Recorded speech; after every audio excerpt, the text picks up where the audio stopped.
Hello and welcome to Pass the Popcorn, a new series created by the ANU School of Cybernetics in which we review a movie and see what it can tell us about the hidden systems that control and shape our lives.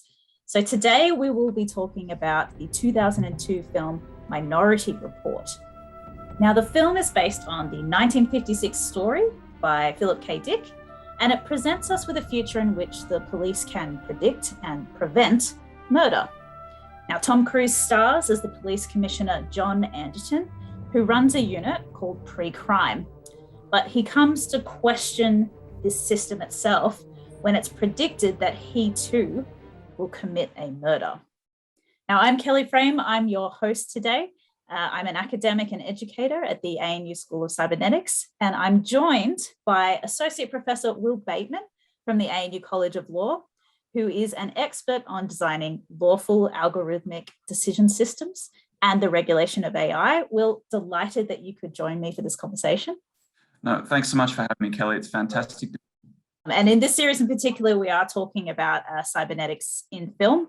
And so for those of you watching at home who are new to cybernetics, I like to think about it as an approach to assessing and navigating complex systems and figuring out how people, technology, and the environment are all interacting and shaping each other within a complex system. And Minority Report, I think, is a great film to help us start that conversation. So I'm going to throw to you, Will, and just ask you straight off the bat, what is it about this film and this story that you find particularly interesting? It's a fascinating story, originally written at the height, at one of the heights. Cybernetics goes through peaks and troughs, has gone through peaks and troughs over the last sort of 70 or 80 years of human intellectual history. It's a story that captures a number of different salient features of, as you put it, complex systems and how they operate in the real world. So it shows the fallibility of any kind of mechanistic algorithmic system, because that is operated by humans and sort of operates on humans. So it shows in a lot of ways how things that we assume are just binary, mechanistic, click and forget sort of data-driven systems can actually be flawed themselves in the way that they operate, but also can be significantly corrupted by unpredictable, exciting, and often wicked, but also benevolent human activity, which if it's not hard coded into the system, and the complexity of human lives and human minds is exceptionally difficult to hard code, it will often cause systems which we assume to just be mechanical and automatic to misfire quite gravely, or be used as tools of oppression or perhaps tools of unwanted benevolence. Absolutely. And there's certainly an example of a complex system, as we say, misfiring in this film. So I'm curious about, from your legal perspective, what's the system that we're really thinking about when we look at Minority Report, and how is that affecting the way the characters live? That's the system is a predictive policing and a predictive sentencing system. And it's fascinating because these are currently being used in different parts of the world. So, not with, cool precognitive human beings, but with data that's generated from parole boards, data that's generated often through release by an offender or someone who's been accused of a crime before they're sentenced or before they're tried.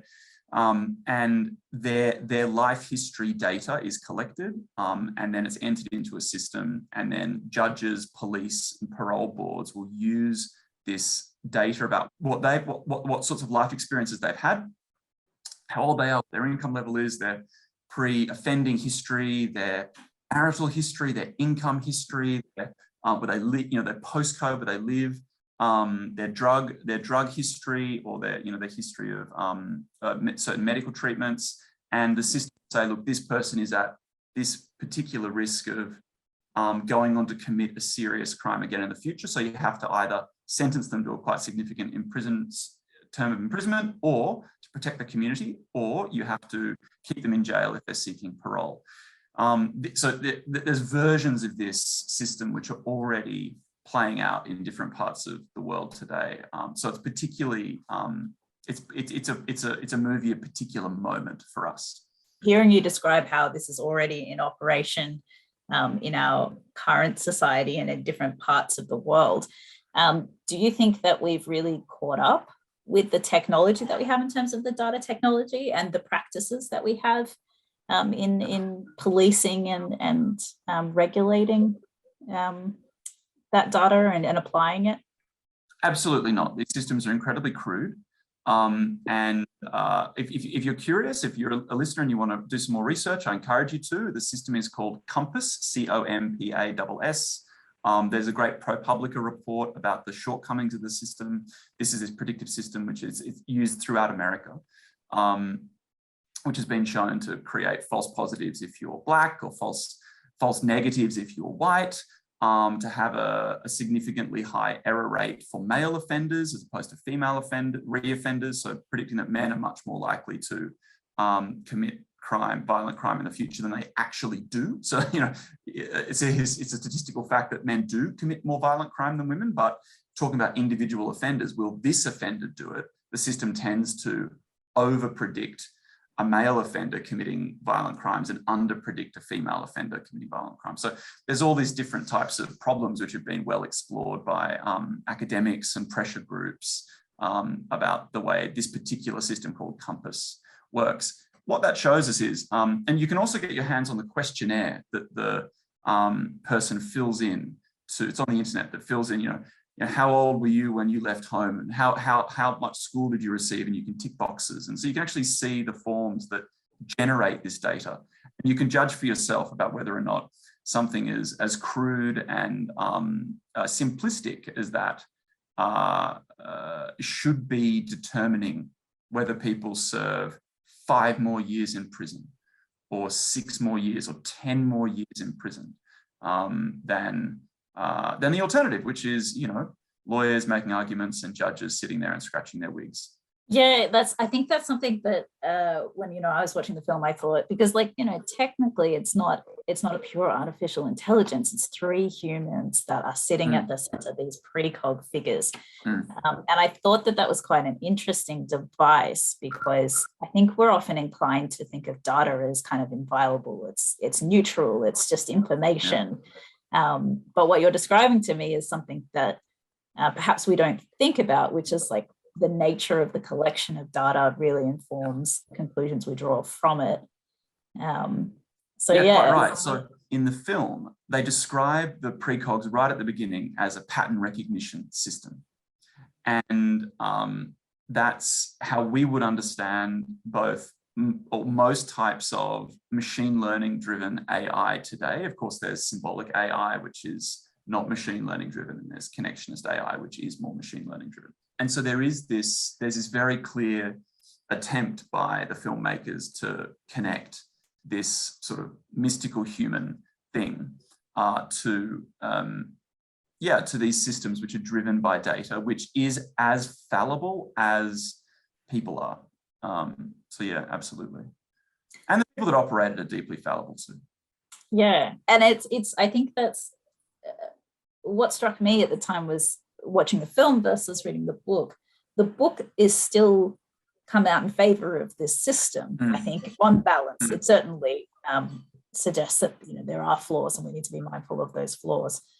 The film, however, sort of suggests that the community took a vote and they said, no, we don't want this system anymore. You know, there's certainly some themes around civil liberties and those sorts of things.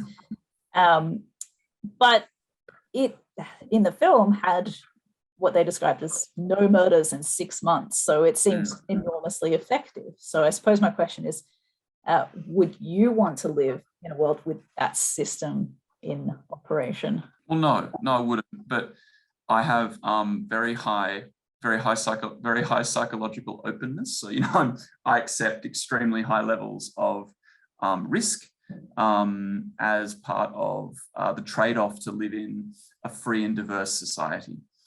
This is not a view which is necessarily shared by a majority of voters, right? So there's no hard evidence one way or the other that voters in countries which we would consider to be core of kind of the liberal democratic West, there's no indication that most people have actually really want or are comfortable with the trade-off between high levels of personal and emotional risk and diversity, inclusivity, and innovation in society. So, I wouldn't want to live in a society like that. I don't actually know many people who are sort of in the academic public policy space who think this is a positive thing.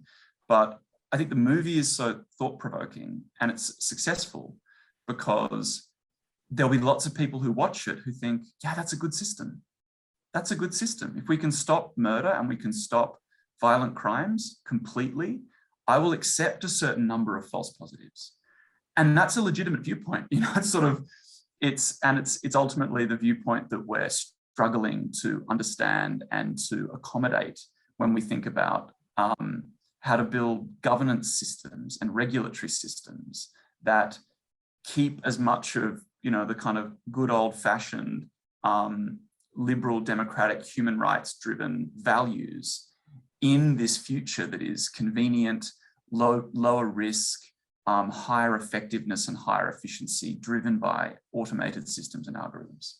Yeah, I find that film is uniquely poised, but I'll put it to you.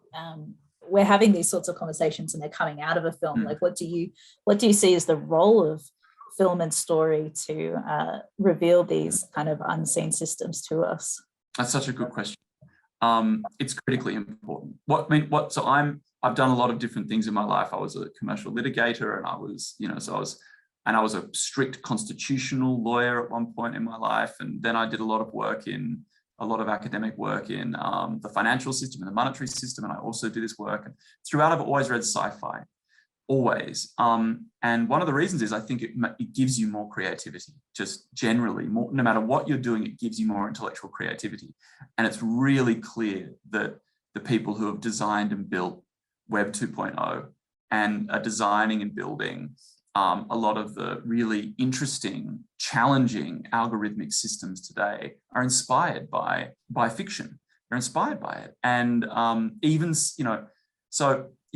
cybernetics comes from a mathematician from MIT, Norbert Wiener, who coined the term. It means steering. It comes from a Greek word referring to the man who steered a boat.